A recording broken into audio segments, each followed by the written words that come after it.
So, Peru seems to be in a constant state of political chaos, right? We're always seeing these headlines, protests, impeachments, even failed coups. But what is really going on? Today, we're going to go beyond the headlines and unpack the deep structural reasons why Peru's system seems to be chronically, fundamentally broken. I mean, just think about this for a second. 7 presidents in only 7 years. It sounds completely unbelievable, but it is a fact. Now, this isn't just some string of bad luck. It's a symptom of a much, much deeper problem that's basically baked into the country's political DNA. So, how on earth does a modern democracy even get to this point? The turnover is just staggering. You have Vizcarra's impeachment, a president who, get this, lasted only 5 days, then Castillo's wild attempted self-coup and his removal. It is just a relentless cycle of collapse. This isn't just a series of one-off incidents. This is the new normal in Peruvian politics. Okay, so where is all this conflict coming from? Well, the first layer of the problem is this permanent, high-stakes war between the president and the Congress. And it's a fight that's literally written into the country's own rulebook. You see, the root of this whole mess is planted firmly in Peru's 1993 constitution. Now, it was designed to stop authoritarian leaders from taking over, but in doing so, it accidentally created this really vague and unstable balance of power. And that just feels constant confrontation, making the president's job almost impossible. The Constitution gives both sides what you could call a nuclear option. The president has the power to dissolve Congress. But Congress can fire back and remove the president for this super vague charge of permanent moral incapacity. It's basically a political duel, and they're using constitutional weapons to fight it. And this completely transforms the political game. These tools aren't being used for checks and balances like you'd hope. No, as political scientists point out, they're used for one thing: the total destruction of the other side. Governance becomes this zero-sum game of pure political survival. But here's the thing. This constant fighting between the president and Congress, it isn't actually the cause of the crisis. It's just a symptom. To really understand why this keeps happening over and over, we need to look deeper at the broken political system that fuels this endless war.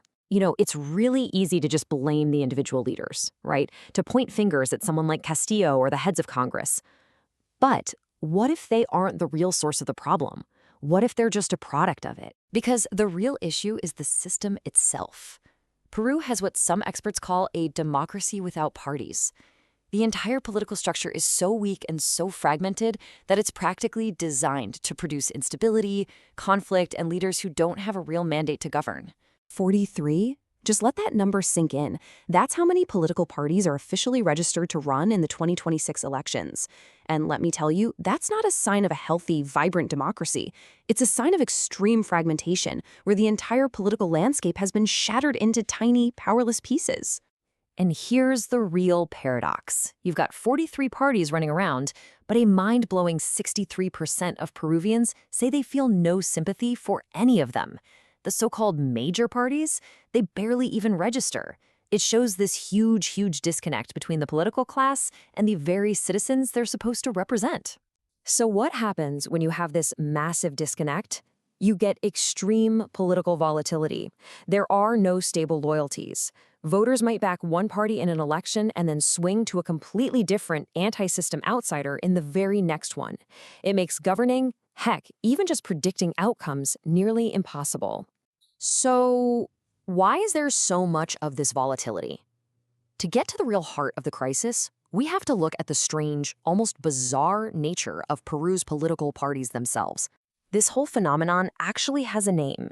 It's called electoral volatility. It's the technical term for these huge, wild swings in votes from one election to the next. And it's really the defining feature of a system where political parties have no real roots in society. Let's look at a concrete example. In 2016, Keiko Fujimori's party, Fuerza Popular, was the dominant force. They got nearly 40% of the vote. Fast forward just 5 years, and their support completely collapses to just 13%. That, right there, is electoral volatility in action. It's like a political earthquake. And what this reveals is that Peruvian parties aren't really parties in the way we usually think of them. They are, as one analysis brilliantly puts it, ephemeral electoral vehicles. Think of them as temporary platforms, sometimes even called parties for rent, that ambitious people create just to run for office, and then they often just fade away.